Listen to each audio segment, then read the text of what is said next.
Lord bless you for being here for our Monday evening devotion. You know, the enemy has been able to take away a large portion, actually the largest portion of the Word of God in our lives by cutting out the Old Testament from most people's studying of the Word of God. Now, if you're here at the City on the Hill, you know that we minister. I personally minister not just a lot, maybe mostly from the Old Testament. And there's a reason for that. The reason is because when the Word of God in the New Testament, when Paul would talk about the Word of God, there was no New Testament.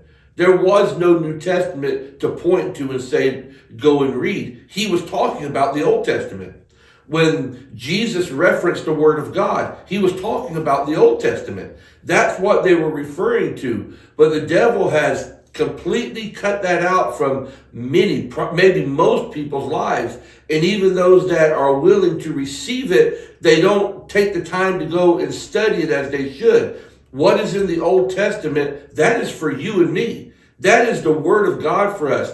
That is our example. The Bible makes it clear that those people and what they went through and how they lived and what they experienced, that is for us to learn. And if we don't learn it, then we're failing God. And we're not going to be able to do the will of God if we don't learn how and why those people did what they did or why they didn't do it in some cases.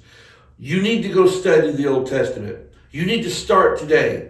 You need to go and you need to open up the book of Psalms and read the words of David. Read the things that he wrote, and you need to say, Lord, that's for me. Those are promises for me.